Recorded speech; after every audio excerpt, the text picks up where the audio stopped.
Now entering Nerdist.com. Matt and Matt. James Bonding Podcast. Myra Gorley. I don't know when to speak. James Bonding Podcast. It's the James Bonding Podcast. It's the James Bonding Podcast. It's the James Bonding Podcast. It's the James Bonding Podcast. I told her to It's the stop. James Bonding Podcast with Matthews, Myra, and Gorley. The blast shield down. I can't see. Matthews, Gorley, and Myra podcast of James Bond. Matthews, Gorley, and Myra cold there? podcast of James Bond. James Bond, big podcast. James Bond, big podcast. James Bond, big podcast. James Bond, big podcast. Matt and Matt. James Bonding podcast. Bonding Podcast. You- Did I get it right? Almost. Really? That's our theme song. Welcome back to James Bonding, everybody. The living daylights as I speak and breathe. I don't know if that's the saying. Close it is enough. now. I'm Matt Gorley. I was not given headphones for that opening segment, so I had to guess. I am Matt Myra demanded headphones. And joining us from the Pop My Culture podcast and for San Francisco Sketch Fest, Cole Stratton. Cole, Hey guys. welcome. I'm sorry about all the technical difficulties Hey, no that Matt problem. Gorley caused. Whoa. I am really sorry Hold about on. that. I had the to guy's say- like breaking computers left and right. He Whoa. comes in here and breaks the podcast. Whoa. I feel One guilty button. wearing these One headphones button. though. No, I feel you- like I don't need these cans and they should go to Matt. I never earned use them. You enjoy. You never use them when you're doing your podcast? Yeah, we don't use them for headphones. Super Ego either.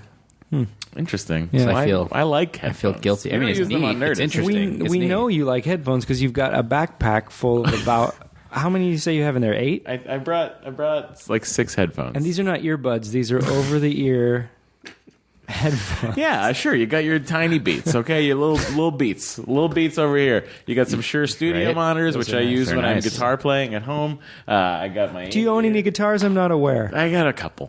You should put some pictures of Once them or up. 100,000 of them. To paint the picture, you rode up on your bicycle singing headphones, got some headphones, and Gonna plug them into 90 guitars. And then Hanna-Barbera demanded I pay them a royalty for singing the Flintstone theme song.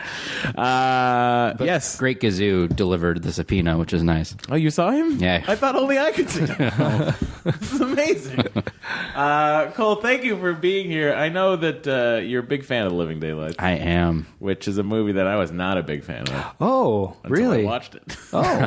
Aha. I just remember not Nice. enjoying it. Oh, I is like what it. I will say. I'll go on record right away. So as we like to do on this podcast when we have a guest on, we like to say, "Hey, where's your first James Bond experience?" When, where, who? Well, I definitely watched them when I was growing up as a kid because my dad really liked them. I'm pretty sure Goldfinger is the first one I saw because that tends to be like the introductory thing for people who've never That's seen Bond. everybody's. That's like the Wrath Yeah. of Khan of Star Trek movies. Right. Yeah. I made the mistake in Star Trek, though, of showing my girlfriend Star Trek 4 first, which makes no sense.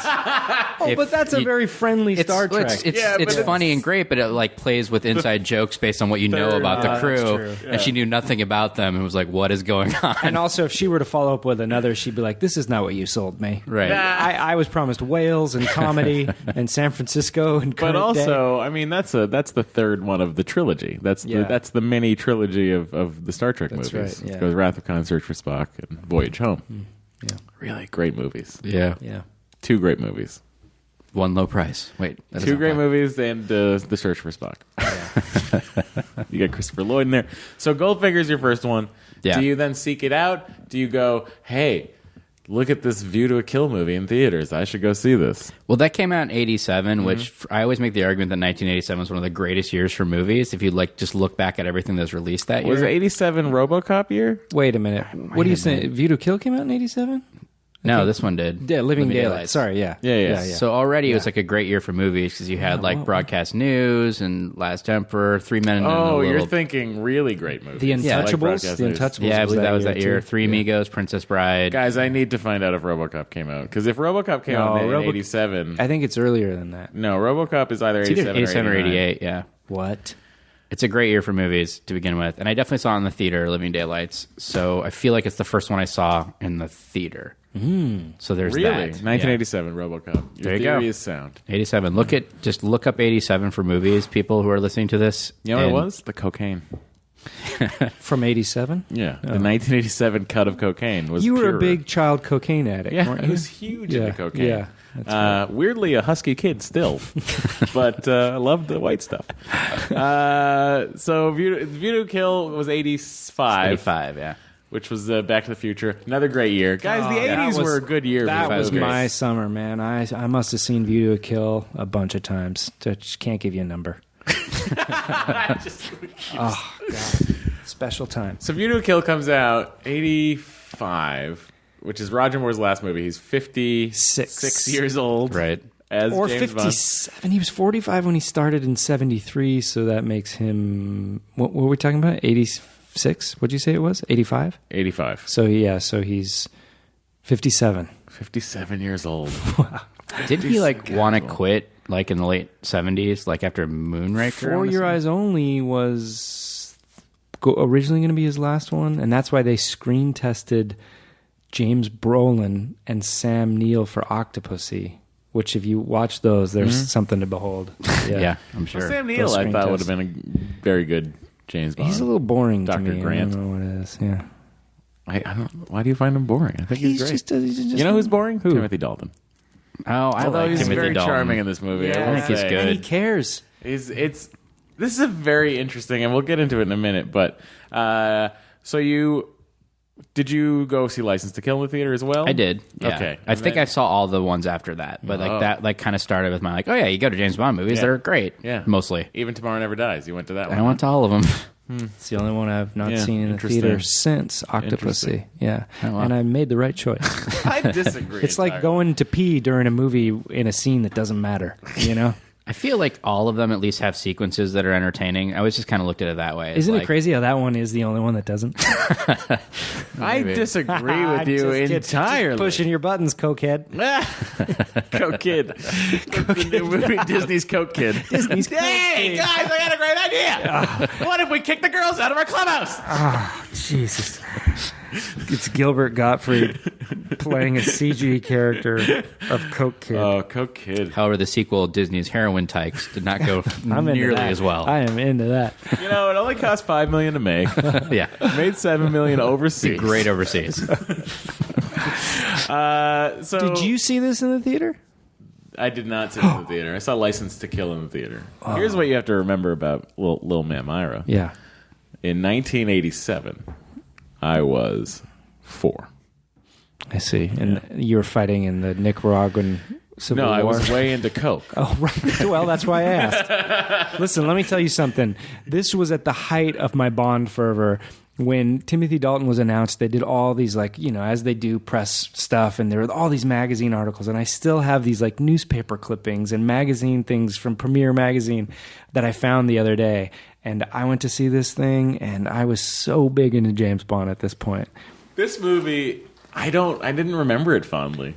When's the last time you'd seen it before this? The first DVD release. Seriously? Yeah. What about you, Cole? I've seen it quite a few times. I just rewatched it before Yeah. this just to kind of put Yeah, I it fresh in watched my it brain. today. But I watched it a couple of years ago again too, and I think I've seen it every couple of years since then. I enjoy it. This is one of those ones that I saw for the 4K restorations, and then I saw it another time recently, so it's real fresh in my mind. I got to tell you, I really liked it.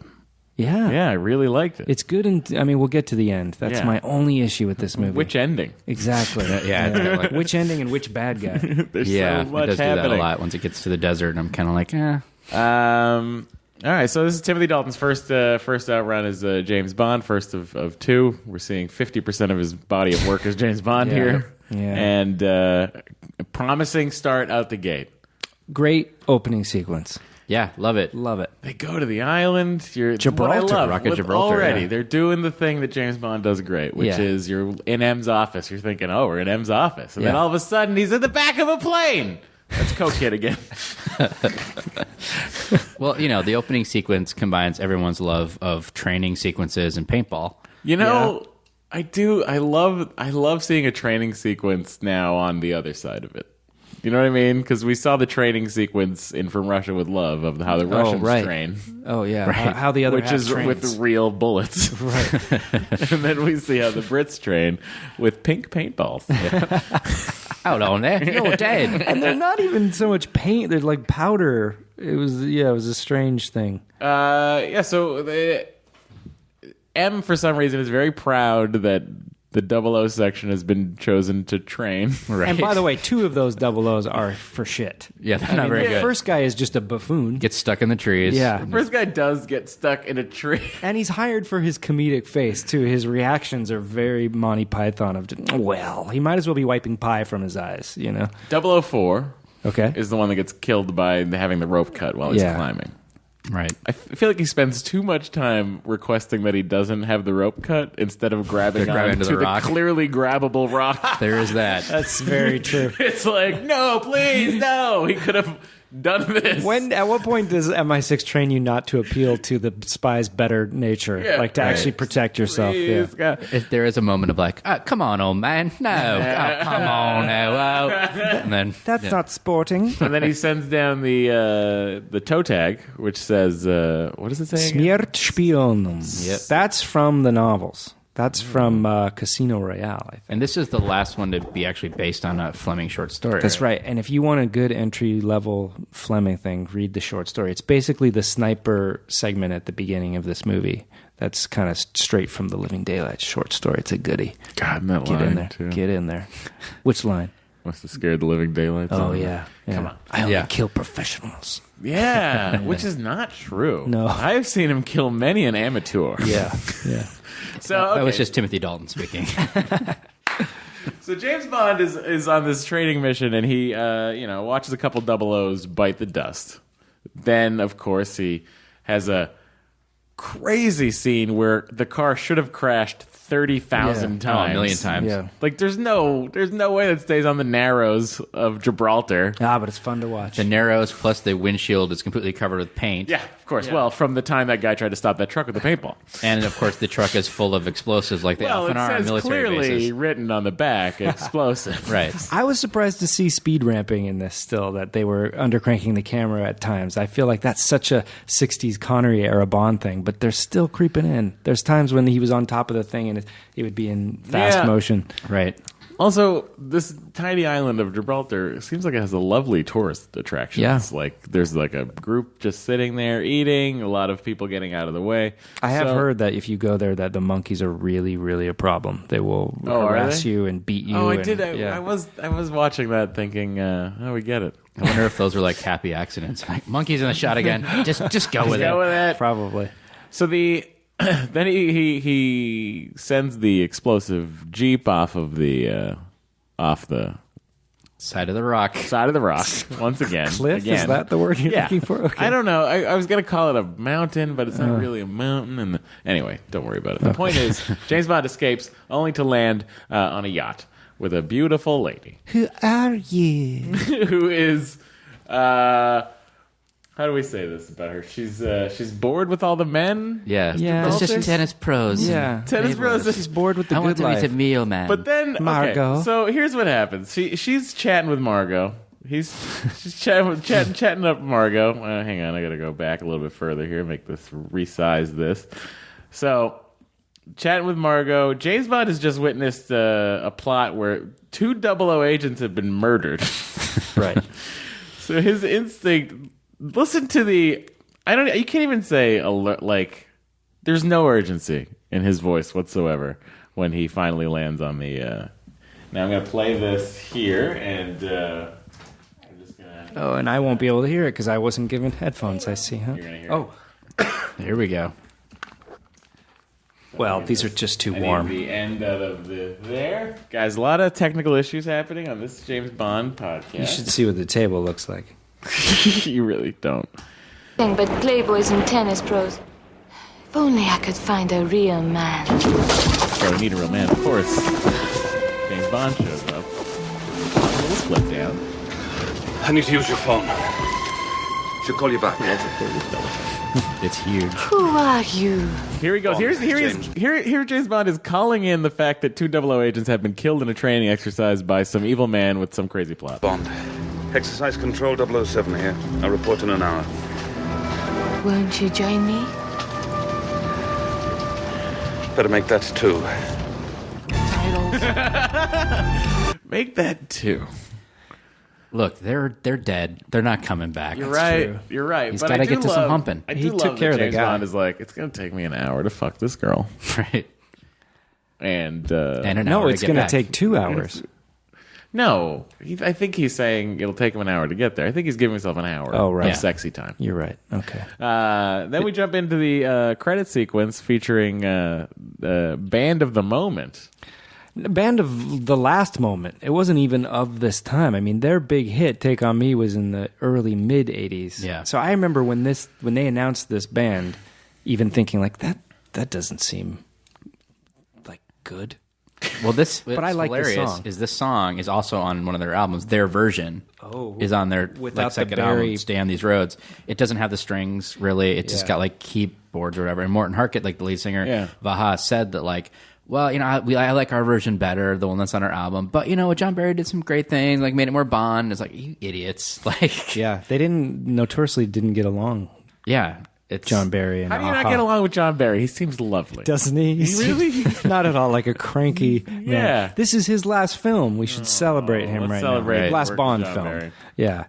But before we get to that, though, Dalton's delivery of Bond, James Bond, the iconic line, if I remember correctly, I read somewhere where he was like, "I'm going to underplay it," but he underplays it so much so that it feels tosses it off. noticeable. Well, it's actually right here. It's almost Bond, James. Guys, don't worry. I'm just gonna scoot this over. He does it right when he lands on the plane. She says, "Who are you?" It's so tossed away. It's almost really just it's almost Here, one more weird. time. I need to use your phone. She'll call you back. Who are you? Bond, James Bond. You know what I mean? It's Bond, a little James too Bond, like James the Bond. lady. Well, he's in the middle of not like enough. handling this phone that probably has those. Remember those battery packs that looked like it was just three Yeah. AA batteries Doesn't wanna with a lose it. wire Cellophane coming wrapped, out? yeah. And other, she's been yapping with Margot for an hour. But it's the only time when I don't really believe his performance because I think he's a really good actor. And look at him; he looks good. He does look good. His hair's Yeah. not quite as thin as it is in License to Kill. He just looks good. He looks like a Bond to me. And yet this one was almost Pierce Brosnan.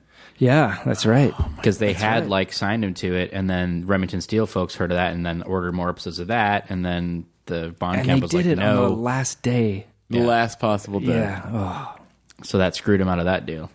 I wonder how I would have felt. I about wonder him how then if I yeah. got him a little You earlier. would have had some newspaper clippings. I don't. Yeah, good question. I wonder. Of Could've course been you a- would have. Well, yeah, I would have. Of course you would have. You would look back on it much more fondly than you do now. What do you guys think of this Aha song, though? Don't like it, No, I love it. I like it.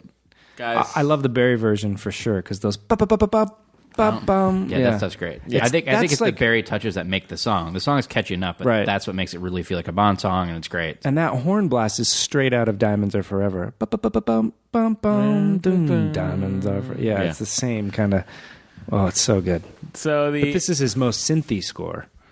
well, I Oh, think for he's sure. just trying to go with the times. Yeah, sure. There's lots of like little beats drop behind Yeah, it yeah. and stuff. Yeah, let's hear a little bit of it, shall we? Dummy.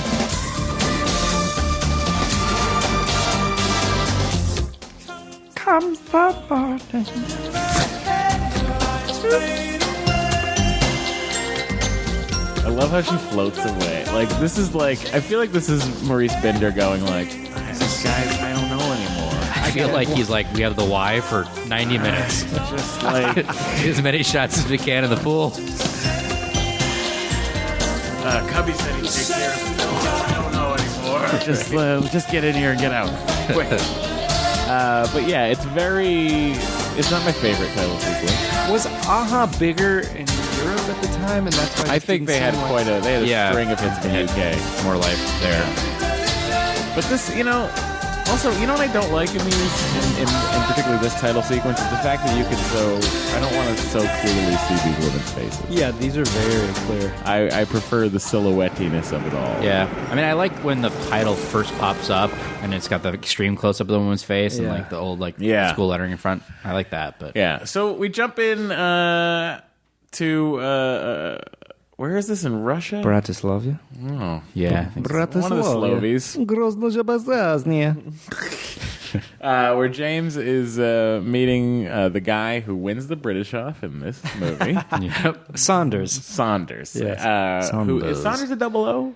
No, because isn't that why he's just so by the book and stuffy? And he's like a Article 25. he's kind of a bureaucrat or something. He's a in there. tool. Yeah, He's a total tool. yeah. I'm going to just play this with no sound for a little bit while it catches up to us.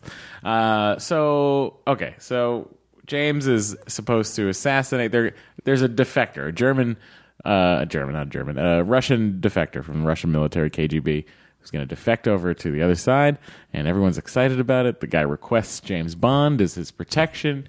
There's going to be a sniper, and we see that the sniper is a pretty hot cello player named Miriam Diabo, Who was the first cousin of Olivia Diabo. who was The sister on Wonder Years. yes. Look at how the three of us did that just now. That was Teamwork. round robin stream of conscious. She also, in the episode True Q of season 6 of Star Trek The Next Generation, she played... Wake up, Matt! I'm Sorry, sorry, I started what? talking about Star Trek again. casting. Some of that cocaine. Do you remember how they made such a big deal between Roger Moore and this because of the rise of AIDS and everything, that Bond was going to be monogamous in this? Although you can argue he gets down with Margot's friend there on the Right. boat. Once he meets Miriam. Yeah. And He's that was a monogamous big for the deal. rest of it. In That fact, was a very... I thought, well, even watching that, it sticks out. yeah. It sticks out as like a... He's doing a weird angle right here. What this whole movie, it looks like James Bond is in the friend zone and he knows it. And he is secretly in love with his best friend, the cello player. He kind of plays it cool. And Yeah, and like the switches whole over. like Yeah, that he's- is interesting. I thought it was weird when he hands her a mixtape. There's a scene when he talks to Moneypenny, and I just caught this today for the first time, where he swats her on the ass, but they don't show it. Yeah. You just hear it. Yeah, and I yeah. never caught that before, and it's their way to keep it less sexist, but still horribly sexist. like I'm just gonna play a scene for Matt and Cole, and if you guys at home are following along at all, they you don't even need sound for this really. I just watch James Bond, watch Timothy Dalton's performance in this scene. Now here's the deal. Here's what I'm reading into this. All right. He wants to nail her so bad, but she's into the general. And he's trying to be the I know. best Right. friend who's like, oh yeah, he's kind of a drag, right? And Your boyfriend's look not at this. good to you. Look at this right here. This is totally like guy in the friend zone pointing at things, like just like, let's get in a carriage. It'll be so much fun. We're friends. and she gets all excited, and he He lights flutters. up He in flutters. a way you never She's see. like, I can't wait to suck that Russian general's dick. Is that I think right? that's what she's saying. That Pretty much. seems- I think that's seems what she's saying. presumptuous. See, this Yeah. is his whole performance is informed by this. I think. He's going to show up with those handwritten white cards like the guy in Love Actually Yeah. and try to... Yeah, to me, you're perfect, and then he's gonna walk away. Andrew Lincoln is that guy. That's right. Yeah, So who's weird. in The Walking Dead. Everybody. So that's my thought on that. And I think if you watch the movie with that sort of take on it, you'll have a lot of fun. Not only does he slow play the entire relationship with her, like she doesn't die. Like that's often the Bond girls. That's right. There's no second level... There is no girl that dies in this movie. Yeah. We don't know what happens to the girl on the boat. Let's He probably takes a puffer fish and puts it down her throat. so let's just hear a little bit of our most British man in this movie. I love this guy, and I love how their relationship... And I love that they get scolded by a couple in the box next door. Saunders, head of Section V, Vienna. You're bloody late. This is a mission, not a fancy dress ball. We have time. It's in their contracts. They can't wear tuxedos in in the any other box movies. between the KGB What are you minders. wearing? Whenever you play James Bond, What? it's in your contract. You can do other movies, but you cannot wear a tuxedo in another movie. Seriously? Yes. That's why Pierce Brosnan never did Tuxedo Junction. I know. Everyone's like, Tuxedo George is going to be huge. Pierce Brosnan. Forget the ladies for once, Bob. So that's if you notice, Cosgrove will even leave so, the think concert about at like the watching like the Thomas Crown Affair. He never has a tuxedo on because he can't, That's crazy. even though they're at some black tie formals though. So Jackie Chan will never play James Bond. That's right, because he wore a tuxedo in the movie The Tuxedo. Rumble in the Bronx. And a penguin will never be cast as James Bond. So they set it up. Bond gets a giant Walther Oh, I love that sniper It's rifle. huge. It's got some silver rods on it that can't be used for anything. They're I just think it's all absolutely. steadying. I like that he puts on his competition glove. Yeah. It's like those archery sets from the Olympics in the 1980s. So her name in the movie, I forget her name already. Karamelovi. Correct.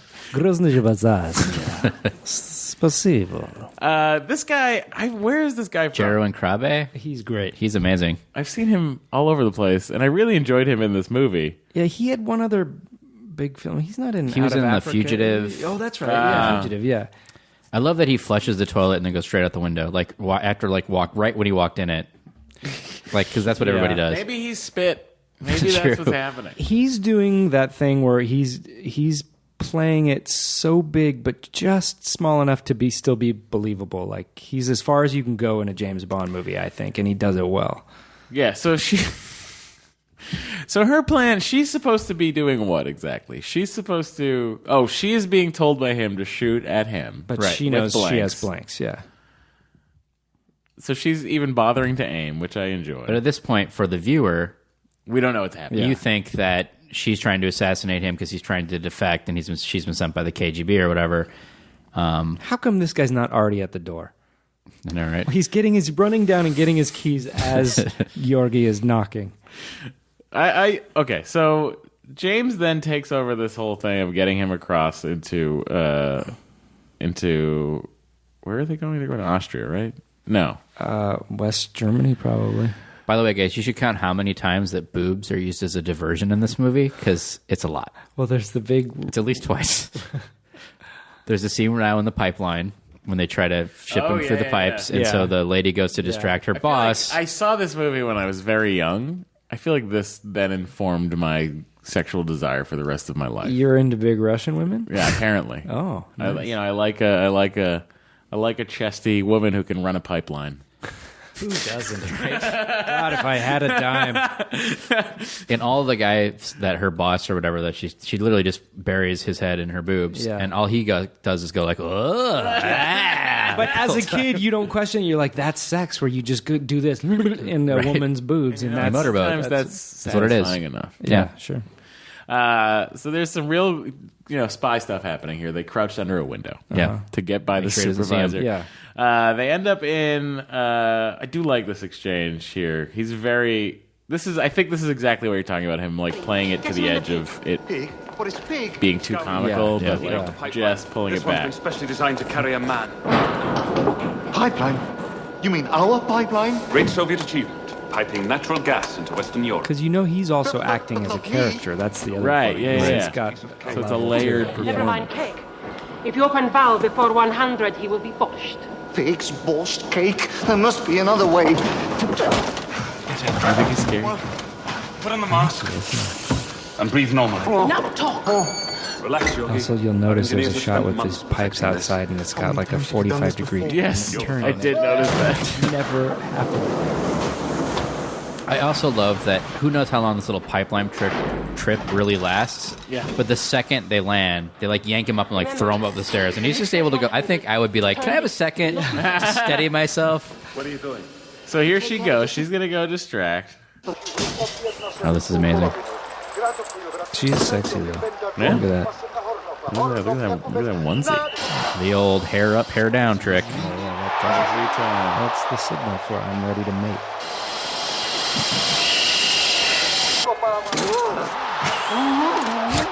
Jeez.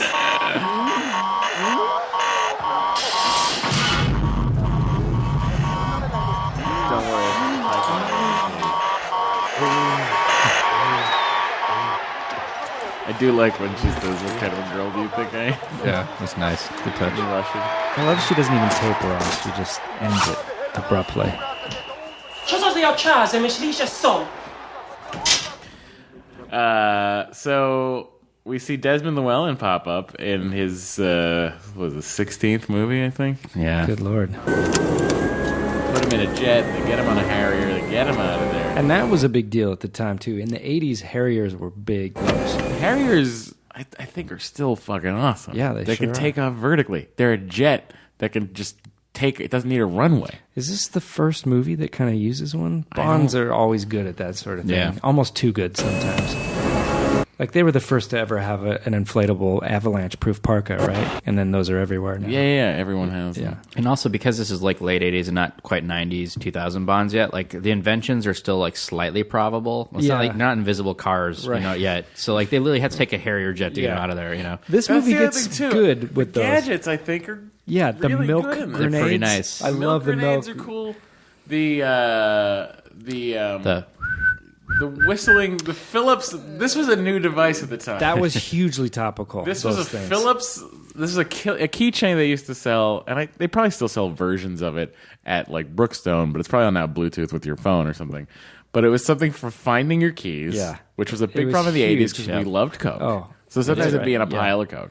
And Your what you keys do- would often be in a pile of Coke. Yeah, because they Right. were used for cocaine. Uh-huh. and everybody would just come in the door and just throw their keys. into the pile of cocaine. Right. But you would whistle, and a certain whistle, and then your keys would then beep at you. Yeah. So this takes a gadget and turns it into a gadget. Oh my god. Which is what I like when they do that. Yeah. I'm more into that. I would be more into like a Sonos speaker system that also did something. Do you know what I Right. mean? Yeah. Like a gadget that does something else, not like explosive toothpaste. Right. You know what I mean? It's this gadget on gadget violence. I It's love tearing us gadget and apart. gadget violence. So let's. So we see the Universal exports outside.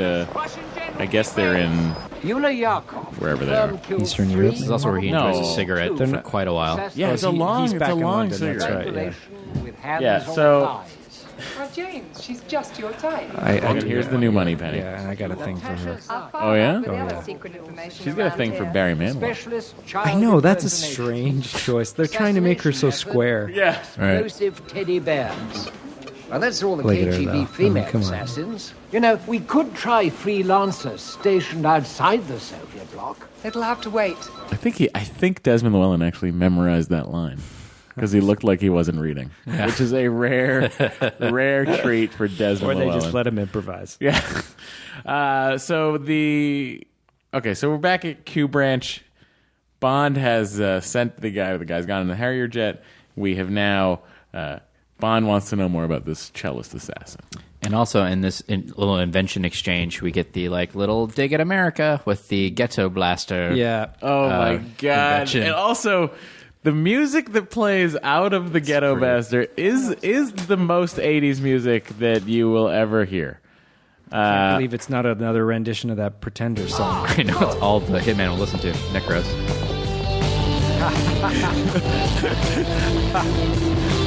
What '80s music sounded like, everyone. And by the way, this gadget appears in Beverly Hills Cop 3. for the Americans. When he has the boombox that Yeah. also has the rocket launcher on it and the machine gun and the With that microwave. music, you're basically saying no one will notice if you walk around blasting Joe Satriani and then shoot a missile at somebody. I had a Joe Satriani. new album? I had a Satriani album Did you? in high school. Yeah, So did Chris surfing with the Martin of blue. Cold. I had the Coldplay. surfing with the alien one. Yeah. Oh my god. This plot is kind of reminds me of From Russia with Love in that it's just kind of unfolds over time. It's pretty generally really realistic. It's not too crazy.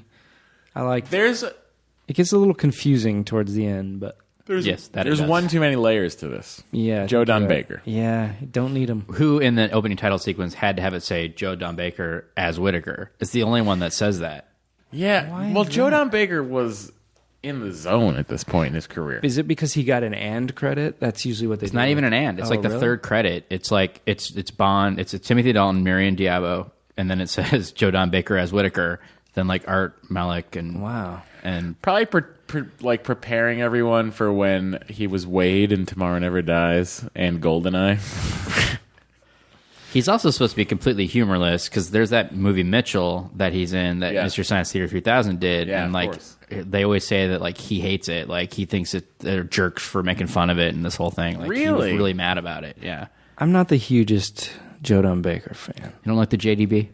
I don't love him because his presence in the Bond films has never helped the films in my eyes. So let's watch. He pulls up to M's estate, which has gotten bigger since On Her Majesty's Secret Service. No, it's not M's estate. Oh, It's called the Bladen House. It's their like MI6 safe house. They briefly mentioned that. Oh. Look at that Aston Martin, though. Oh, it's a good-looking one. It is a good-looking All right, now this guy who plays Necros, I like this guy a lot. I think he's the next best to Red Grant in the long line of blonde-haired henchmen. So that rake just detects Milk. It's a milk detecting rake. But that's a gadget that does something, guys. It's a rake that is also a milk detector. So in the safe house, no one can have guns. Something I loved in this movie was watching the other MI6 guy beat up the henchman for so long. Yeah, he does pretty good for himself. Yeah. Like, that is a lengthy fight. Do you notice, too, that Necros pulls up to the gate in the little milk wagon? No.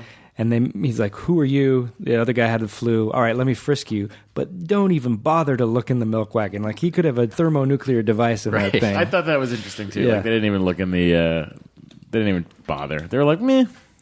As long as you're not carrying a gun. And I like that his first thing to attack with is headphone cord. Playing the Pretenders. By the way, I Lethal, thought always. that the parrot was going to come back into play. Right? Oh, yeah. Like the parrot was going to say... Or do a double something take. that someone... Well, John Glenn... But this guy's great. Yeah. He's really good. Yeah, this is a good fight. Like, you're like, oh, this guy's going to get killed immediately. Yeah. But no. Boom! Oh, let me show you a little continuity thing here, too. Watch when he throws the big pot of water, right? Oh, first he's got to try to carve him with the sacred carve. Again, very 80s device. Yeah, the very- electric... Yeah, the second you see somebody using it, you're like, well, that's going to come into play. Yeah. Oh, and then he grills his face. Yeah, but he keeps fighting. Yeah, this guy's good. This guy was originally going to be Sean Connery. This reminds me of the Never Say Never fight in the clinic. So watch. When he throws the pan here. Okay. Oh, jeez. Here we go. It lands in the counter. Yeah. And gone. Whoa. It's one of those special pans. Guys, you just all heard a visual continuity error. There you go. That pot just got Kaiser Sosed. Podcast first, visual continuity error. I too thought the parrot was going to come back because one of John Glenn's things is like there's always birds in his Oh, yeah, movies. there sure are. Like the pigeon double Yeah, take. There's There's, pigeons in 4 of the 5 movies he did where they like freaks Bond out. Yep, and then again in this one, there's doves at Joe Don Baker's house. Yep. Oh, right. Joe Don Baker's character in this movie, Might be a bit of a buffoon. And just the name, Brad Whitaker. Whitaker. I don't know. There's something doesn't work. I shouldn't say I don't like the man. His roles in the movie are not so engaging. If anything, this is definitely one of the most like Americans are stupid movies. Yeah. Because even Felix Leiter, like that's John Terry in this. He's Yeah. he played Christian Shepherd on Lost, Jack's dad. That's right. But they make him like a total playboyish kind of like doofy dude in this Yeah. one. I'm like, it's Jeffrey Wright now, very different. I know, it's might as well be what's Jack Tripper. interesting, right? though, about that, like, what? And then they bring back what's his face to play Felix in the next movie. Oh, yeah.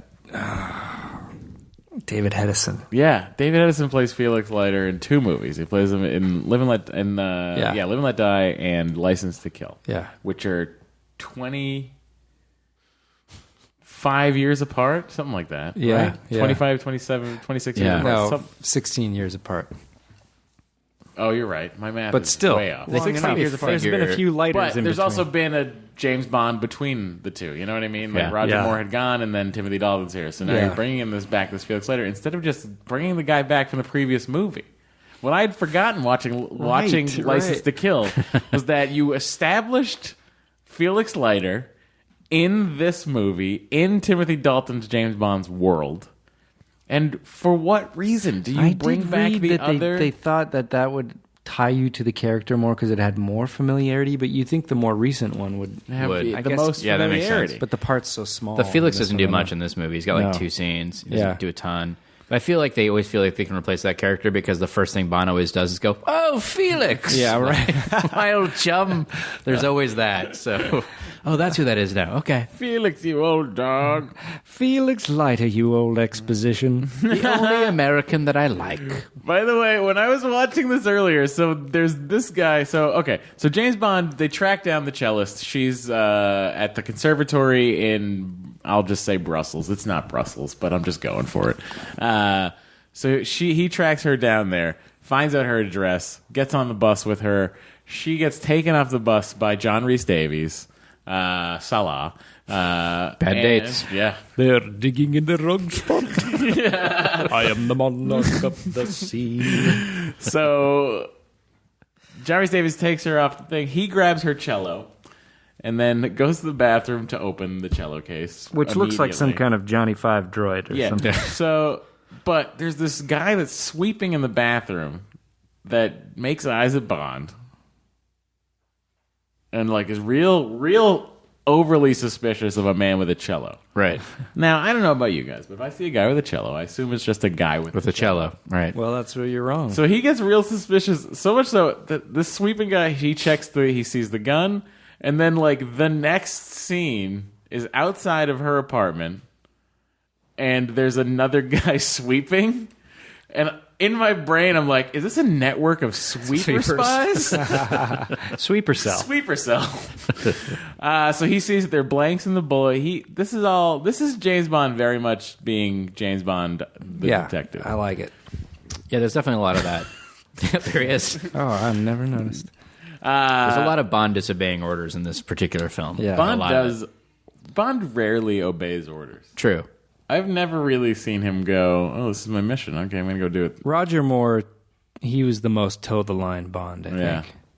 Company he man. respected authority. Yeah, sure, he's a company man. Because he could compete a lot of times for the British off. He was also in the match. Yeah. He never won, but he was in the Master, match. Grand Master.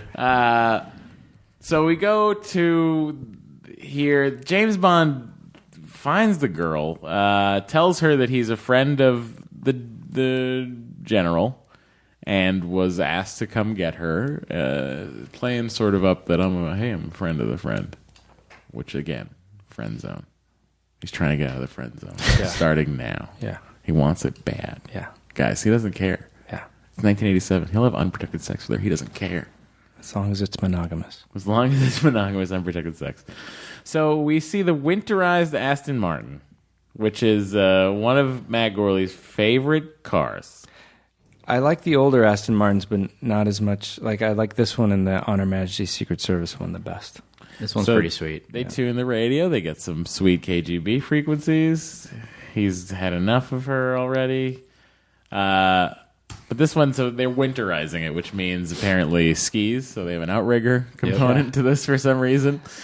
But it's not like it. I don't fully understand that because it doesn't lift it off the ground. No. Also, first of all, this situation. The laser. Yeah, this is where the movie gets a little comical because the hole in the ice. Too.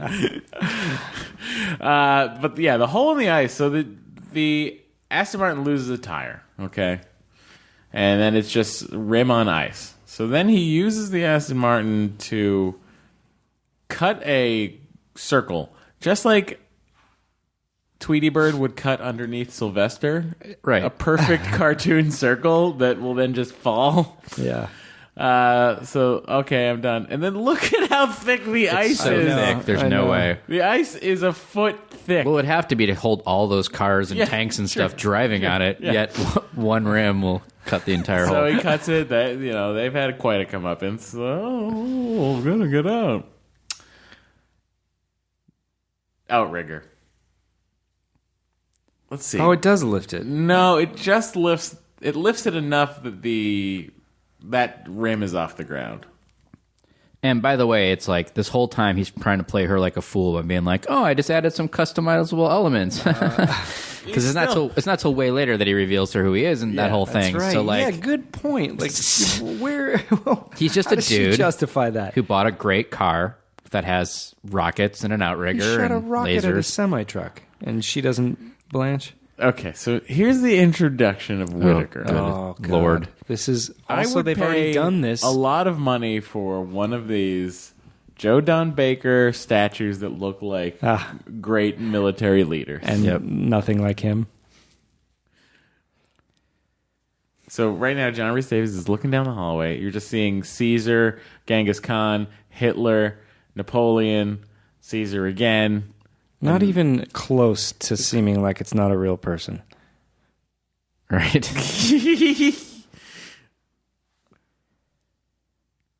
And of course, he's got the military uniform with his cap tucked underneath the little eyelid at the top of his I always had a little problem buying John Rhys Davies as a Russian because I was so used to him as Sala. Yeah. For some reason. Well, he's so British.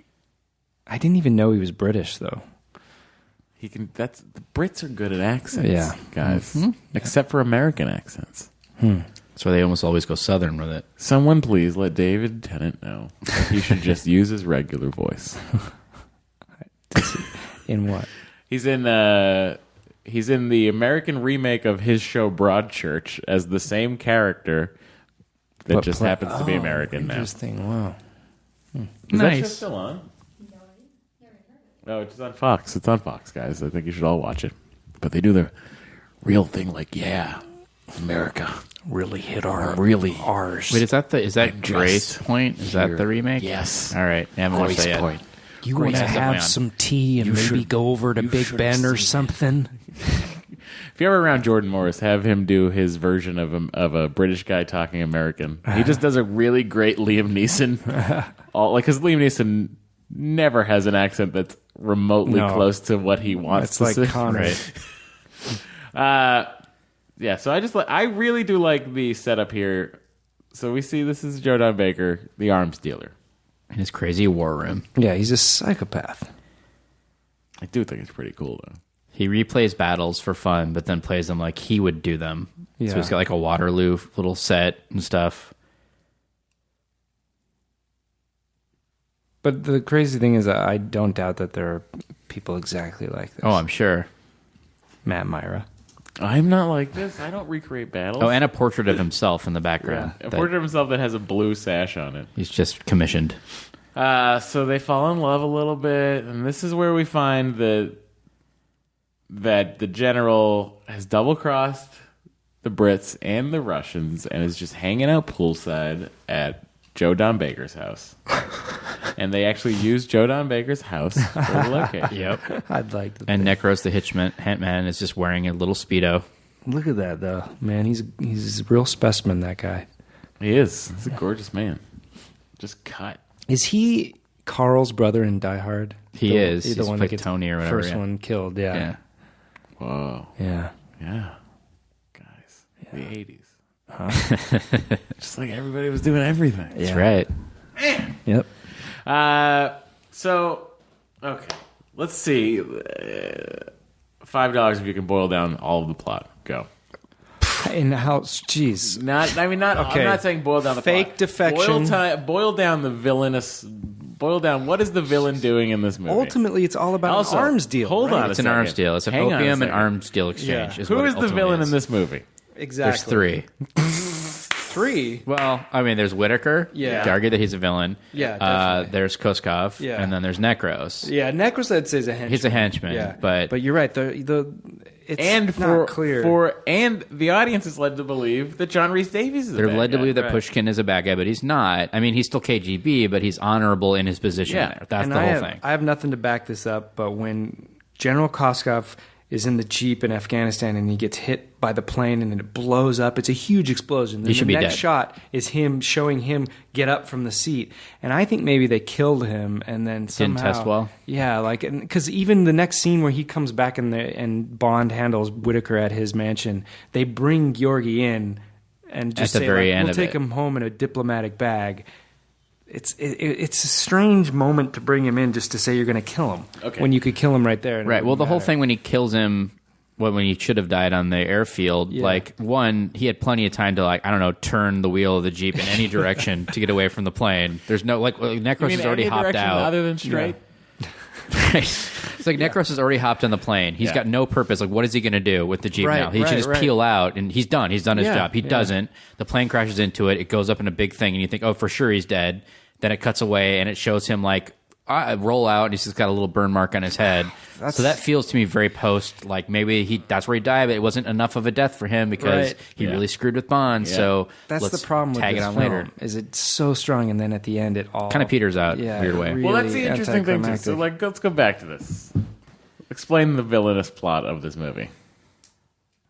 God. Well, they it's almost Die Hard in a way where they're saying it's really political intrigue, but actually it's about money and an arms deal, right? Yeah.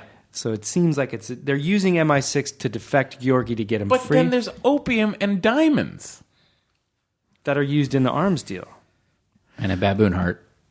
A baboon heart, yes, of course. Which is going to Christian Slater for the movie I Untamed can't Heart. defend He's part of this. this. I can't defend Well, this thing. that's the thing I'm trying to like. It's so weird. It's to have too complicated, yeah. and it doesn't resolve in a way that's like, but you almost don't care because it's so complicated that you're like, I kind of get it. Like, he was trying to defect, but now he's screwing everybody over, and there's opium and there's guns involved, and that's what the Americans want. And That's what most. But was he Bond trying to plots are defect, or was that all part of the master plan? like. I think he doesn't. Yeah, I mean, but that's only part of the master plan. I think ultimately, okay. I think the end game for Koskov is he $50 million? defects and he gets a ton of money and he just goes lives on some island someplace. Yeah. Like, he just wants out of that whole thing. I think that's his end game. Uh-huh. Whitaker's is to get all that opium in exchange for guns or whatever. And I think that's kind of it, it's really. not good. I think it's all this money, really, at the end of the day, that they're both trying to like get a big play now and then retire. Here's where this one. I do like this movie quite a bit, but the whole I want my villains. You know, people complain about it's a guy holding the world hostage with a nuclear weapon. There's some stakes. Yeah. You know what I mean? Yeah. In this movie, it feels like, other than James Bond's life, which is always a risk, there are no stakes. Well, the stakes yeah. are, let's not forget the kill all spies thing. I mean, that's the stakes in a sense, is that they think that, like, they're almost kind of trying to start a war too with that whole thing, and then take their money and go away. So that's the only reason MI6 is involved in that whole thing, is that their agents, buffoons, be many of them by flying into trees, are getting killed off by these guys. But yeah, it's a bit of a mess, and it's not like really satisfying because you don't really care about Whitaker, honestly. Like, he's just kind of a blowhard. So when he gets it, you're like, who cares? It's kind of an interesting sequence because it's just different. But It feels like that should have happened almost before the climactic cargo plane scene. yeah, that feels like more the end. That Brad Whitaker should have been killed somehow before. I don't know if it would work plot-wise, right. but it does feel like It's like an epilogue drop. killing. Yeah. And this or movie, after the credits. This is no short movie, by the way. This is a 2 hour and 10 minute movie. Well, there's 40 minutes of romance in the middle there. That's right. So it's an hour and 4 minutes before they even get to Afghanistan.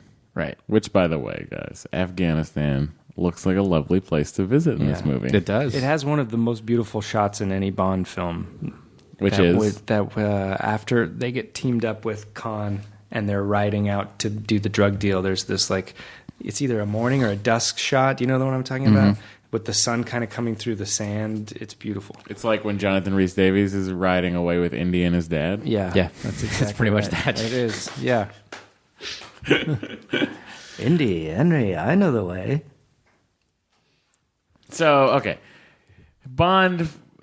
Oh, this is the second boob diversion. Bond is... that's right. Bond, it's a hell of a boob.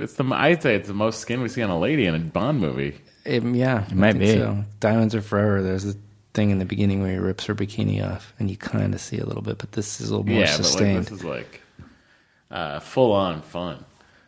Side-on fun. Side-on fun. Yeah. It's not full-on. But so Bond is ordered by M to kill Pushkin. He doesn't want to do it. He doesn't want to do it because he thinks that no way he'd be doing this. That's crazy. I know the guy. Because everybody in this world of intrigue, apparently, they have socials. They have mixers. Maybe they have mixers in, like, Antarctica. Yeah, they have espionage picnics once a year. They all seem to, like, have a knowledge of each other that is, like... They go to this park. They do It's more three-legged than being races. briefed. It's great. It's really fun. Yeah. It's like the Soviets are over there. They always try to win the egg on the spoon race. Yep, always. The Chinese are there. They're always trying to throw the paper airplane the furthest. Ukrainians are great at the wheelbarrow races. That's fun. And the Canadian guys just want to drink. The people from Chernobyl do the three-legged race. Guys. Yikes. What about the thalidomide babies? Tracks him down. Bond tracks down Jonathan Rhys Davies. Says, listen, I'm not going to kill you, but here's what's going on. First of all, M says, if you're not going to do it, I'll get someone else to do it. And he goes, no, if it's got to be done, I'll do it. that's not exactly a friend. Like, that's not quite the same thing as like, he's my colleague, I'll kill him. It's not like it's a dog. Well, I think We were college roommates, but I'm cool putting a bullet in his head if needs be. if He someone should defer. has to kill Matt Gorley, What? I'll do it. Well, see, that never came up, and just it feels like that if you're kind I of like guess trying to plant that Here's what idea. has to happen. Okay, that seems. But he's going to have a conversation with you first and make sure. Like, listen, man, I'm sorry. Cole wanted me to kill you, and there's no. Wait, now you're in this? Yeah, he wanted me to kill you. Katie, do you know anything about Katie, this? It's actually all Katie's idea because she wants to sell the opium. Oh, well, now this makes Cole's sense. got the diamonds. He's trying to defect to Earwolf. I'm just here pretending to defect. Okay, all right, I'm in. Yeah, go ahead, kill me. Shoot me now. So Bond goes to his local special effects guy. But good luck finishing your last 6 James Bonding podcasts. No. And that was the boob diversion. Like shall we, his guys? goon is coming in from the other room because he signals in with his watch. So Bond picks up the lady in the room, tears her robe off. So when the henchman comes through, there's a "Bleh" minute moment. So Bond can assault him from behind the door.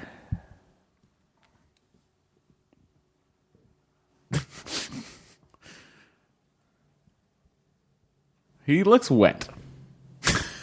He does. He does. There's no sound on this, by the way. Don't know if Oh, that's we're not gonna hearing go. anything? Nothing. Oh. Well, you can all imagine it. It's beautiful. I'll take you through it. So Pushkin's laying on the bed. Pushkin has laid on the bed. Okay, so Bond is essentially telling him, listen, here's what's going on, I think. We got to figure out what the hell this guy's doing, because even I can't understand the plot of the movie I'm in. Yeah, and she's got that rhombus-shaped 80s butt that I love so much. Hang on a second. What? Don't you love that? Rhombus-shaped 80s, but I think Yeah. you're just referring to a high-cut panty. Maybe. I didn't know you could buy it. I'm into that. Rhombus-shaped 80s butt is my favorite term that has ever been said on this podcast. Rhombus-shaped 80s butt. Do you want to see the 80s butt? It's coming up. see how a butt could be a rhombus. Well, get just ready. Come Everybody, on over here, Katie. cue up your Katie copy of Living Moneypenny. Daylights to time code So, stamp. He's got to look around. He's got to quick go. What am I going to do to get a distraction? You take off that. Great. And here's a rhombus-shaped 80s butt. Yeah. Let me draw it out for you. Suppose you're wondering, Matt is actually drawing out the rhombus. Wait, what? It's not a rhombus. That's like more of a trapezoid, isn't it? What are you doing now? That's just... Is it a trapezoid?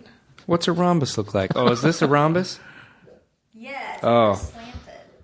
Yeah. Well, I mean, I could see that. I could see that. I could see that happening. I could see that being a rhombus. Yeah, maybe. It's kind of a rhombus because it's more. Yeah.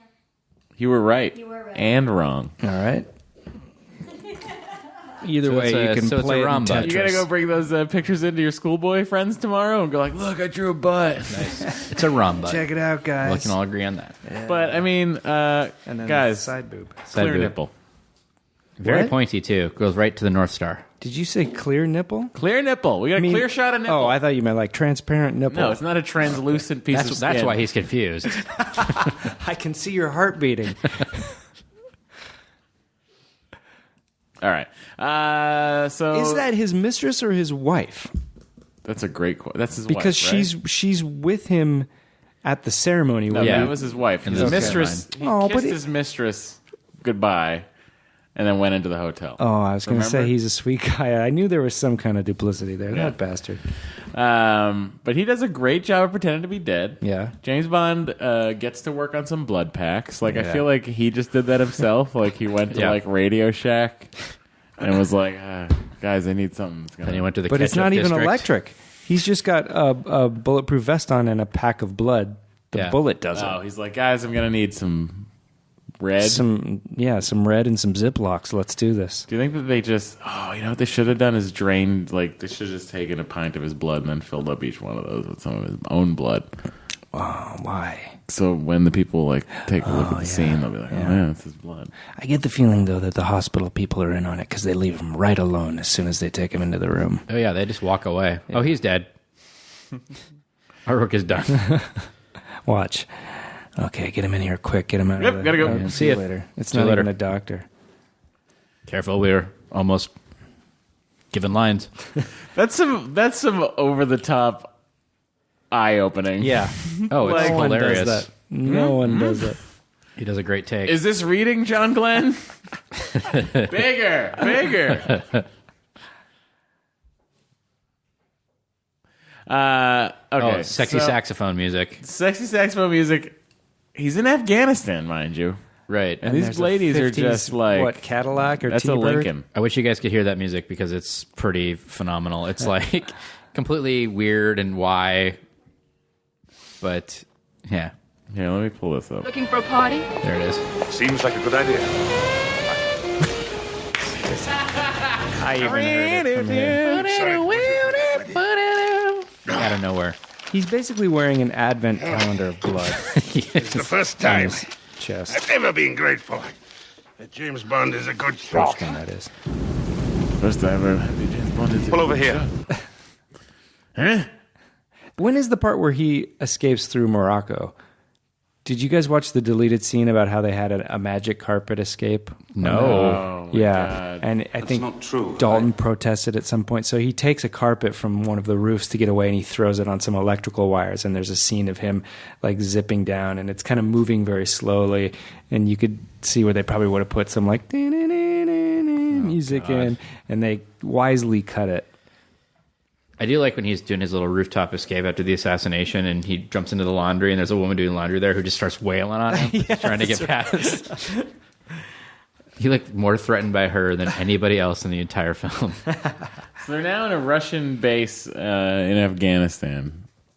Where we all saw it going. If you're somehow following along this plot and not, I'm not, and having I'm not. seen this movie. By the No one way, is. thank you both who are still listening. Yeah. You know, Cole, we have at least 4 people still listening. All right, thanks. Sorry. Thanks, guys. 3 of them are in this room. No. Let's see. So this disjointedness of this all. She's worried that her boyfriend, who's the defector, is not coming back for her. So she finds out that Brad Whitaker is involved, and she somehow has Whitaker's phone number because Whitaker bought her the Stradivarius violin, which I still don't understand that side plot. Yeah. So Whitaker buys her the Stradivarius violin that at the time cost $150,000. It's probably worth a couple million right now. I'm just saying, if you're investing, instruments are a good way to go. You can keep telling yourself that. So she calls, talks to him. The guy then convinces her to drug James Bond in the martini. He downs it, by the way. He Like just fucking 2 seconds. pounds that martini. Yeah. Yep. Oh, is this where Pounds he's it. going to kill himself too? Oh no, that's in License to Kill, Right. right? Where he gets drugged and he takes out his gun to shoot himself, which is pretty badass. I don't remember that. Yeah, ever this one he's happening. just like, I'm the one who was the one who tried to Are you shoot sure you you're and not passing thinking out. about? Yeah. Are you sure you're not like thinking of this scene where he's trying to struggle to shoot the other guy? No, there's a scene where he gets drugged. Isn't it License to Kill? And as he's passing out, he pulls out his gun and tries to put it to his head and No, he falls. no, you're thinking of this. He's gonna do it right here. I think you're thinking of this. I'm gonna turn the volume up just so everyone can hear what's going on. It's still not on. Mm-hmm. It might be, yeah, down there. How do you know? There you go. Because I was the man sent to kill you. Why didn't you? Yeah, that's it. He's going to No, kill himself. that guy. No, he's going to kill himself. No, He's for Queen and Country. no. Cole, where do you rule on this? I feel like he sees him coming in and he's trying to get his gun out to shoot him. Because he kind of pushes it forward. Thanks for coming in today, Cole. You're just coming from a real dark place. I like man. that idea. Wouldn't that be badass if he's going to, like, he's What if so ready? That's how James Bond ends this movie series. But that's what I Someone like drugs him and he shoots himself in about the head. Daltons. Black is- screen comes yeah. up and it says, James Bond will not return. And that's it. Anyway, I got to pee. All right, well, have a good pee. We're gonna stop that while Matt Gorley pees. Keep going. All right, Cole. Listen, the the intricacies of this plot, it's now trying to explain it to an audience where I go, oh, this movie's way overly complicated. It is. It's way too complicated. I think there's four bad guys in this movie. Okay. You got I'm going to count the henchmen. You're going to count General. You're going to count John Rhys Davies. And then I think you have to, I'm going to count the White Tiger Storm or whatever, the drug group that is selling the opium to the Russians. So they're selling to the Russians to buy arms to fight the Russians? Something like that. It's really confusing. All I know is the opium is going to get them weapons for and they're buying it from Whitaker or whatever. So like, yeah, so they want to buy these, but are they buying? Like, is Whitaker ever actually going to purchase the weapons to sell to them? It's weird because there's that whole thing where Pushkin calls him out on it, saying you haven't moved a penny from that account. Yeah. We've been monitoring it. Give us our money, our $50 million back or whatever. And he's like, oh, it's too late. I've made promises, man. Yeah, but like, and that's the other thing too. That's very unclear. Is Joe Don Baker's character? Like, to me, it feels like they want the diamonds to give them for the opium, right? Because they can't just give them cash. It's confusing. There's a lot of different currencies. And then at what point... The diamonds are going to be exchanged for Beanie Babies. The Beanie Babies are going to become a 1934 Honest Wagner rookie card. That's going to get turned. What did I miss? We're just trying to break down the economics of Joe Don Baker's life. So essentially wondering... 90% of his income goes straight to army costumes. But we're just wondering, like, so his plot. Okay, so he gets $50 million from the Russians. Through the Afghanis? No, he gets $50 million from the Russians initially. Here's Matt. I need you awake. And it's in an account, and he never touches it. According so to his Pushkin. plan is to order weapons, whatever. He never touches that. Then he somehow gets his hand on diamonds, right? Yeah. And a heart. And a heart. Sure. Diamonds and a heart. And then I would hate to think that heart's going unused, guys. Well, they often come together. His plan is to then exchange the diamonds for opium to then sell to get money that he already has sitting in his bank. Okay. I'm just glad we're all clear on this. So Bond gets drugged. Him and Miriam Diabo get taken to the Russian base in Afghanistan. I like this prison escape scene. That's fun. Oh, is that the only middle finger? Is it living that die? He's actually freeing the son of it. Basically. That's okay. You were fantastic. There's a lot of fun in Afghanistan here. So they get off the base by putting on coats. Yeah, that's pretty much what they do. They put on coats. That's how they get off base. They end up jumping into... they see this ambulance. They want to know what's going on here. They saw the heart already and the diamonds on the plane, on the cargo plane they've been brought here in. So they already know what's going on there. They then go to these Afghan freedom fighters. These Afghani freedom fighters. They free the one prisoner that's at the base, who's going to be executed the next day. So he's in a debt of gratitude to them. So a Wookiee life debt. A Wookiee life debt, if you will. So what happens now is we find out this guy goes to Oxford. He's just hanging out, trying to make everybody free, or whatever it is he's trying to do. Meanwhile, James Bond's working at Best Buy. Got the khakis. Got a nice blue top. Open coat. Two buttons open. I feel like that's too many. I want to go one up. Just get one. He did up. stop at an Old Navy on the way to the base. That's where they got that. Now, who are you? Let's hear a little bit. I do like Art Malik. I work for the British government. The We've nerve. uncovered a plot by a Russian General Koskov to purchase American high-tech weapons. Arms that could What be year used did against Rambo Indian 3 come out? Because it was basically the same story. That is important. Without any of You must the go directly to our commander in the Khyber. You just mean guys with AK-47s on horses in the desert? In Afghanistan, Look, teaming you up and the with the woman come with us Mujahideen. tomorrow, and after we've completed our mission, I'll see what I can do. Yeah. That was just a big, what was going on at the time. Yeah. Okay. So, Is this a little bit of exposition? Do they know what this is? No, it's not going to get There's nothing. No, here's where James Bond gets Bondy. He pokes into the thing. That just sounds like a euphemism. Let's give us some specifics. He pokes into the camel's sack.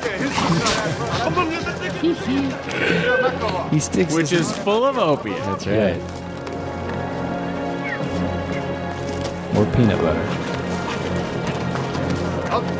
Just making sure my knife works. See you guys.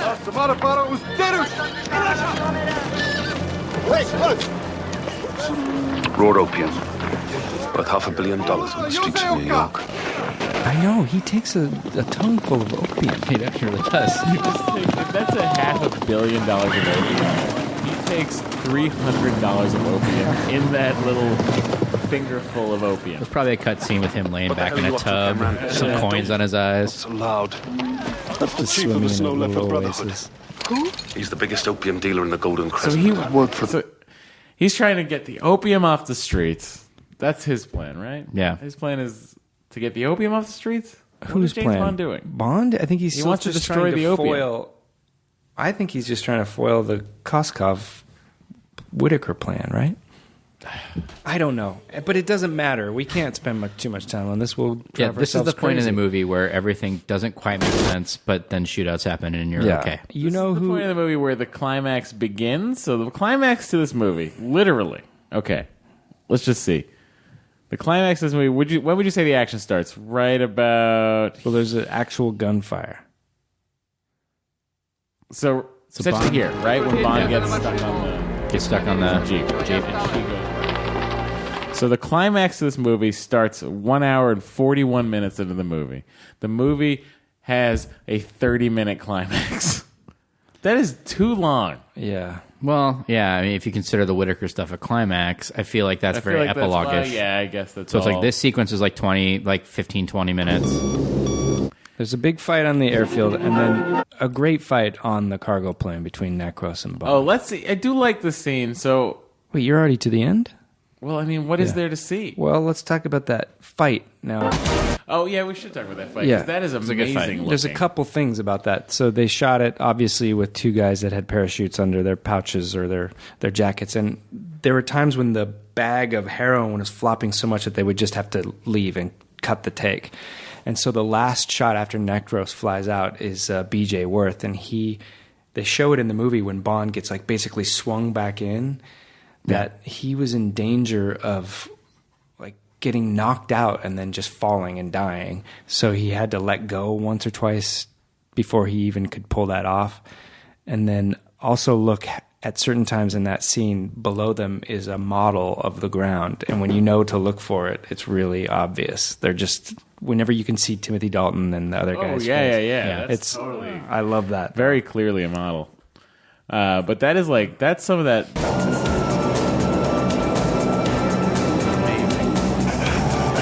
So good.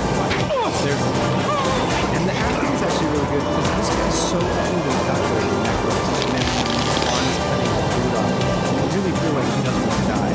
But actually, please no, this is ridiculous.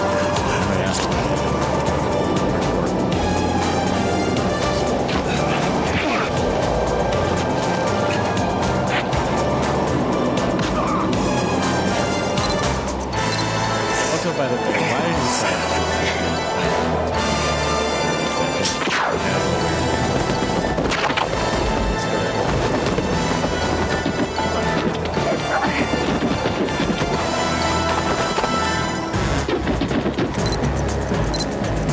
In the meantime, too, she's trying to pilot in a way that she thinks is helping Bond.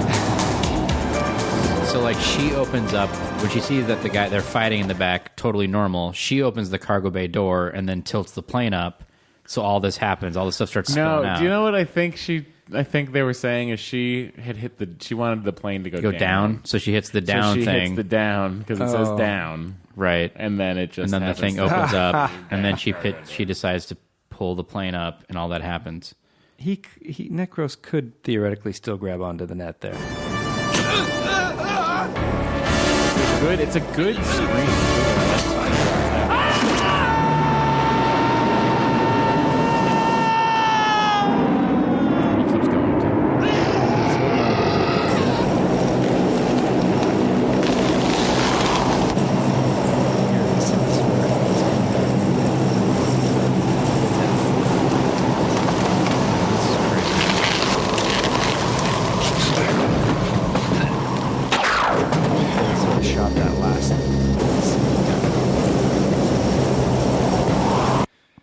of him flying back into the back of the cargo hold. Yeah.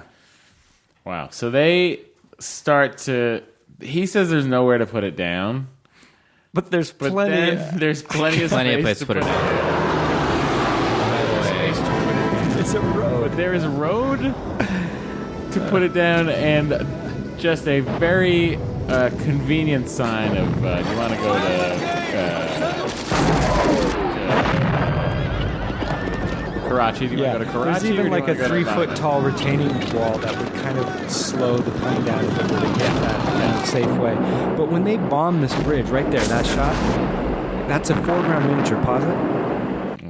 Let's go back. So there's just a really shitty looking bridge behind that, and they did all of that wood framing, and that's shot in the foreground of the camera, and it hides what the real bridge looks like. Oh, wow. It's such amazing. The miniature work on the Bond do you know movies- what's funny about this, by the way, is I was watching this and I was going like, well, that's clearly a miniature bridge, but You thought they did like an optical cut there Yeah, I or was something? like, No, how it's are a they real having bridge people? that all of this is in the foreground disguising the other bridge. And then when the bridge blows up and they showed it at a different angle, that's a small miniature.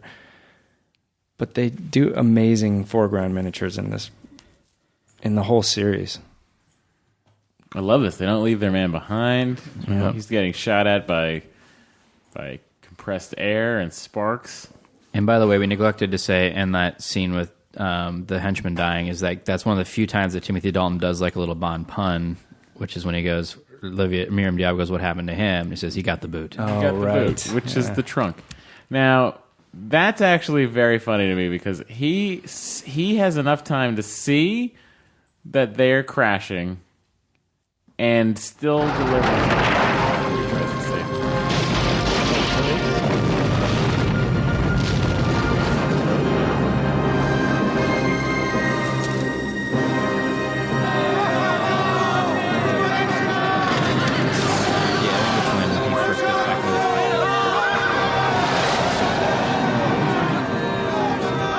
Oh, I think you're right. That's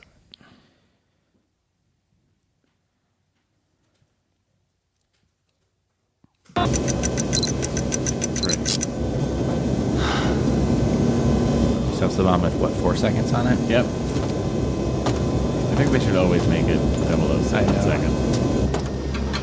What happened? He got the boot. I gotta take care of this. You But got I the gotta boot. get this Oh, we're out. about to crash into a cliff face. So, yeah, this is the. Let's hear a little bit of the Joe Don Baker Timothy Dalton epilogue. Oh, but then he also like acts like nothing's wrong. It's like, Meade should have had 35,000 more deaths in his battle. Over now. Well, And then meanwhile, the CIA is just hanging out. Yeah, John Terry's Got drinking it. some coffee on headset. I think that's the one. It's like I think that was Alexander. Like, where are It looked they? like Have to be like in story. right. Steve Martin's killed that. He's like a just little having boy fun. in a candy shop. But the actor himself is not connected to anything that's charges going up on Cemetery this Ridge. board. He's just pressing Up at the Round buttons Top. on someone else's. I'm replaying the battle as I would have fought it. Meade was tenacious, but he was cautious. He missed his chances to crush Lee at Gettysburg. I've come for Koskov. well, hell, you can have him. As soon as I get my opium. Now, where is it? Up in smoke. You burned up $500 million. Joe Don Baker looks like some kind of weird little angel, like a cherub. He does. He looks like a Campbell's soup, like one of the Campbell's soup kids. I think he grew looks up. sort of like a Charmin baby on the front of. Yeah, If the Russians don't get you, the Americans he's a will. Campbell's soup kid that grew up and never got attention again. You know, He got Meade should have real taken bitter another and then just started 35,000 casualties. living down by the quarry. Could have ended the rebellion right then and there. Hell, Grant would have he's done gonna it. hit the remote. Technology. That old fast-moving shelf. I also recognize him in one of the stocks that they used to sell for a pellet gun, so it just looks a little less threatening. I do like the fact that it's obvious that his gun has armor on it, but James still shoots it like 8 times. Like it's just going ding, ding, ding, ding. It's like, why not shoot him in the leg or the body or Yeah. something? Empty his. He empties his clip into a clearly bulletproof surface. It's not like he shoots it once. Right. Oops, that was my last shot. Now I know. He shoots it like 8 times, and then Whitaker goes, "You've had your 8, now I have my 80," and then shoots a billion bullets at him, which he dives out of the way of, very Mary Lou Retton-like. There's a lot of counting of bullets being fired in James Bond movies. Yeah. You know what I mean? That's right, Dr. No. Yeah. Anyway. That one Bond. Here's Jonathan Rhys Davies, though. In a diplomatic bag. He met his Waterloo.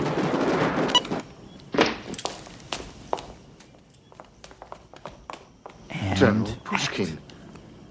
Thank God So you're is still alive. Koskov staying? That's where they found him? Whitaker I can't. has helped they me. must have gotten him at the Weeks. airbase. Thank you for So they rescuing brought Just him brought him back over. It just feels really But forced. there's a look that he gives right here to James, like where he's like, "Thank you for rescuing me," and then he looks at James like, "Hey, buddy, you're not going to blow my cover, right?" Yeah, I know. Like, you don't like that I'm getting away with this. Don't say anything.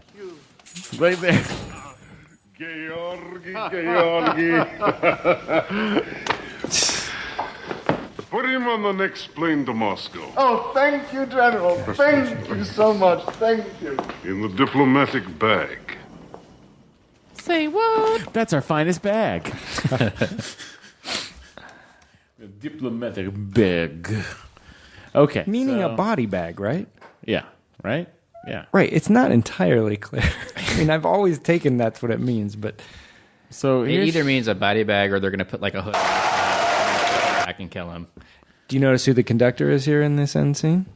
Is it John Barry? That's John Barry. Nice. Yeah. Yeah. They let him do it. I said they could have conducted it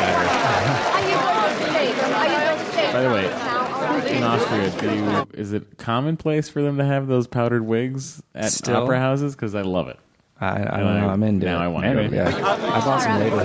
Can you tell me No joke. You know what's funny is no part of me thought you were joking. Well, then you know me well.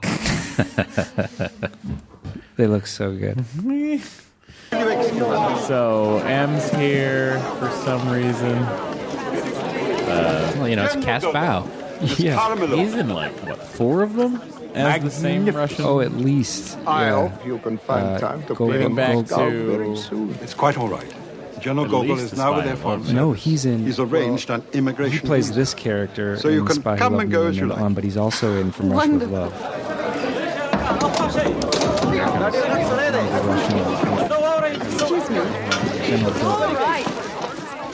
I'm sorry we missed the concert. We had some trouble at the airport. that joke still works, by the way. What is it? I wish I could hear because I don't joke have still headphones. works. I bet it was great. Sorry I missed the concert. We Yeah. had some trouble at the airport. Hey, as that's they funny. walk in with their full gun bandolero belts across their chests. I bet you guys are probably spending Christmas and the holidays together too. I didn't get an invite. You go into a cabin. So James Bond, are we to understand that by this point James Bond has not slept with her? No, I don't think so. I don't God, think yeah, I they've had guess the This chance. is the performance he doesn't want to miss. Right. Oh, the performance of. That's when they use the gadget Of for the her- 4th time. You didn't think I'd miss this performance, did you? Here's a different Pretender song. Was I this, just realized if that there was a man. Yeah. There's the 2 Pretender songs. This one's here, and then the other one is the only thing that Necros ever listens to. It's always on his Walkman. Virginia, hey. there you have it, guys. There it is. That was the Living Daylights. Yep. That ends our Timothy Dalton era Well, it's a very short era. as soon as it began. And next, Next is The Spy Who Loved Me. right? Yeah. Yeah, Oh, like Heaven Above Me? that's the one. Spy. Spy Above Me. Hey, we should say thank you to Sean Sakime. Yes, Sean. Sean's a big podcast listener. He probably listens to more podcasts than I do. He's been Yeah. on Doug Loves Movies a few times. too. Yeah, he listens to more podcasts than there Sean, are. I don't know what you do for a living. I think you're a lawyer or something like that. Whatever you do, you're independently wealthy. Yeah, he donates generously Yeah. to many podcasts. We have it on the books. He's been on Super Ego too. He purchased the thing you could donate and be in a sketch, and he came over and recorded with us. How do you do? He was great. He's a lovely, lovely man. Shit, Sean, Yeah. check out Pop My Culture, also on the Nerdist Network. Yeah, Sean, take a look at. Come on over. Take a listen over at Pop My Culture. Yeah, Sean came to the live James Bonding and gave us Matt and I both matching Walther PPKs. Yeah. That fire pellets, BBs essentially. Oh wow! I imagine Sean's at home, like his home is a lot like Brad Whitaker's. Yeah, but instead of like what he does is he like puts like he has models of like Mark Maron and like Brad Henson.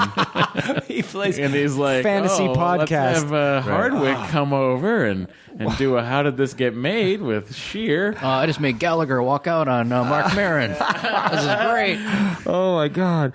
What if Todd Glass came out on How Stuff Comes Out? Oh my God! But Sean, thank you. We meant to thank you on that episode while you were in front of our faces, but we were under a time constraint and then forgot somehow. That But gun has now found we're a remembering. place of pride stacked up right against my Ian Fleming books. Oh, nice. Yeah, that's great. Yeah, but so let's deal with Timothy Dalton. Okay. It's the last time we see him. For us, I mean, we saw him obviously. The last movie he did was the one after this, but we go backwards. Here's what I think, and I realized this when I was watching this movie today. He in no way plays a caricature of Bond, which you could definitely accuse a few of them of doing. Yeah, Brosnan and Moore especially.